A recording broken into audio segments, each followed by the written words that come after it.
Hello, welcome to Skye Sweaty Record Review, the only online new music review show hosted by a French professor who just got off an elliptical. So there's a whole school of bands that are like bands that I've vaguely heard of. You know, like I've heard their name, or maybe I saw them on like some late night TV show or something, or like I know they're out there and I know they're like rock and roll adjacent, but I don't know what they are. And part of the reason I started this show was so that I could actually engage with those groups and learn about them. Good examples of that are bands like Imagine Dragons, where like I sort of knew what they were, but not quite. And the band today is exactly that. The 1975.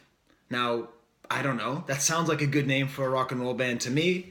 1975 was an interesting year. I don't know why they're called that. I know they're a new group. And I just sort of said, oh, that seems interesting. And I remember even seeing their last album cover and thinking, oh, that's kind of cool. And then I never listened. Ever, ever, ever. No idea what they sound like at all. So when their album came out this week, I got excited. What is it going to be? And I did this thing where I kind of scan down and I look at the associated artists. Because on Tidal, they say, you know, what bands sound like the band you're about to listen to. And sometimes that's instructive. And this said, Panic at the Disco and Imagine Dragons. And I don't know Panic at the Disco at all, really. So this is kind of exciting. I felt like I was getting kind of a 2-for-1 thing. Like whatever's happening in rock and roll music, whatever's happening, whatever we call rock and roll music, it must be happening now and in this album. That was my prediction going in. And I think we'll see that my hypothesis was correct. So the name of the album is pretentious. It's called A Brief Inquiry into Online Relationships. Now that's pretentious, but it's also kind of interesting. You know, it got my, it said, okay, well that's interesting. And maybe it'll be about, I don't know, like internet and technology and love and relationships. Maybe it'll be about something interesting. When I think of the album on the whole, it seems like they're splintered into several different versions of themselves. And in that way, they fit very well with Imagine Dragons. I think we need to come up with a new name for this rock, this genre, this genreless genre, which is called rock but isn't. And so my brave declaration is that we call Imagine Dragons, 21 Pilots, the 1975, Is This Rock? That's the genre name. I don't know. I just got my 21st subscriber, so I'm on a rocket ship to the moon. So if you agree with this, like it, share it, or subscribe it on Instagram or whatever you do. But I think Is This Rock is the right name for this. Because the whole time I'm listening to this album, I'm like, is this rock? Yeah, that's how I always feel. Like, is this rock? I don't think it's worth putting it down. Because these musicians who are coming up here, I think they all basically started the same way, with a guitar and a bass or a piano and drums and making music in their basement.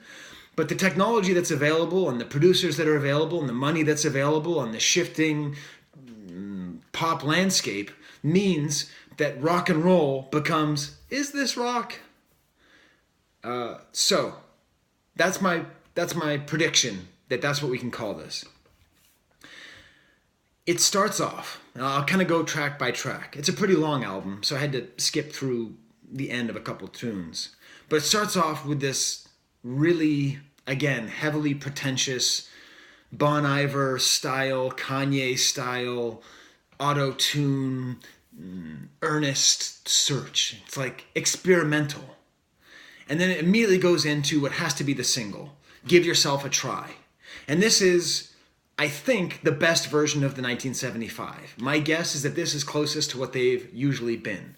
It's got kind of a Casio drum machine. It's upbeat. It's happy. The song is hopeful. You know, give yourself a try. It's not like depressing.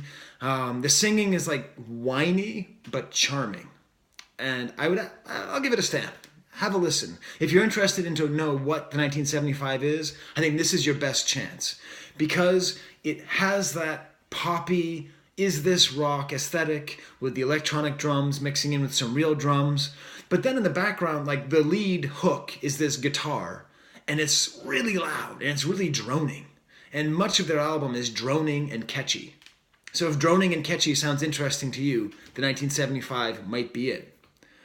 And then the next track is called Two Tie Two Time Two or something like that. And I listened to it, I was like, oh no, nope, nope, no thank you. It has this kind of like postally service, emotional, whiny, But then by the end of the track, I was like, you know what? That's not so bad. And I found myself, whenever they would go away from the sort of upbeat Casio, more rock-centered stuff, my initial reaction would be negative and then kind of positive. My favorite track on the album is called How to Draw. And in this way, I would say this is this other side of the 1975, which is the attempt at avant-garde. So it starts off with this kind of sweet industrial noises, and then they come in with some more of that vocoder, Bon Iver style, like Kanye style vocoder. And then it gets into this sort of like Amnesiac era Radiohead upbeat jam, where it's kind of distorted and the drum beat's going and there's the sample. But it's very nice. You can feel, at least I feel, that there's this band that is both trying to be Imagine Dragons and do what they do, while also really trying not to be, trying hard to be something more. And I would say that they succeed in general in doing that. Now, I'm not sure if that's actually that worthy of a thing to do. I'm not sure that being Imagine Dragons half the time and not being them half the time is what you want. But still, they move ahead. They have an interesting song called Love If We Made It, which the singer is like very inconsistent, but not in a bad way. I could use the word inconsistent. He's inconsistent because sometimes he's this whiny emo guy, and then on this song he sounds like Don Henley if Don Henley didn't make you want to kill yourself. It's kind of like a nice steady beat, kind of uplifting, well produced with kind of a choppy post chorus, and I'm thinking, okay, good. This is good. This is kind of like that first track that I like, the Give Yourself a Try. And then there's this song, Be My Mistake, which is just an acoustic guitar and really earnest singing. So I'm kind of like being thrown off. There's like this whole genre of music, which I would love. If anyone here is super into music, could post in the comments or whatever. Now that I have 21 viewers, I can start talking about that. Sad groupie songs. So songs that are about being with groupies, but you're really upset about it. I mean, I'm going to do this thing, and I'm so empty and lonely, but I'm still going to do it. But I really don't know. What is my purpose? But I'm still going to do it. So that's the song Be My Mistake.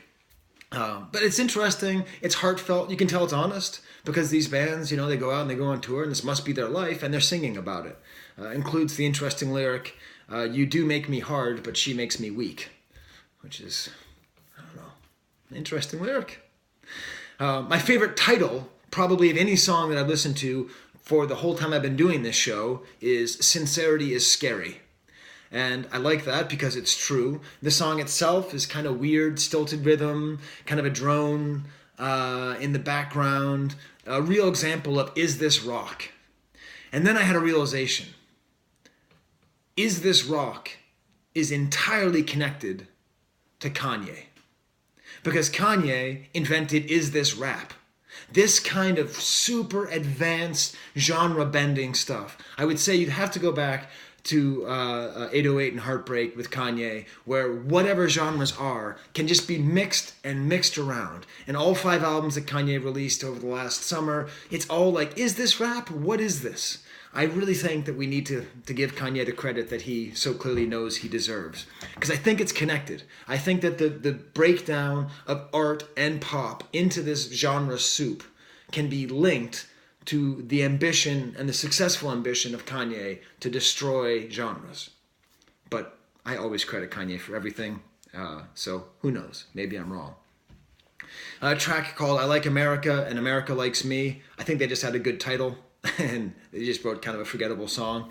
And then there's this weird story called The Man Who Made a Robot, or Who Loved a Robot, or something like that. And this is an attempt to be kind of like Fitter and Happier off of OK Computer by Radiohead. It's this anti-internet, anti-technology theme about somebody who falls in love with the internet itself. It's pretentious, it's goofy, but really it's earnest. And I actually really appreciate that. I appreciate the attempts at sincerity on this album. I like the lack of irony. I like that it just kind of goes out there and makes a really heavy-handed point about the internet, but one that's actually fundamentally good. And then something goes completely weird. The last 4 or 5 tracks, I don't know what happened to the singer. So he was this kind of whiny postal service guy, and then at certain times he was kind of like this, maybe a little bit more rocking singer, and then at the end he just becomes a crooner. The song Inside Your Mind, it starts off with the chords from Baba O'Reilly by The Who, but then he's just crooning. So I would say this is another version of the 1975. We have the best 1975, we have the avant-garde 1975, and this is the crooning 1975. His voice is totally different. Much more range, much more interest. That continues on the next track, which is like a jazzy, soft song.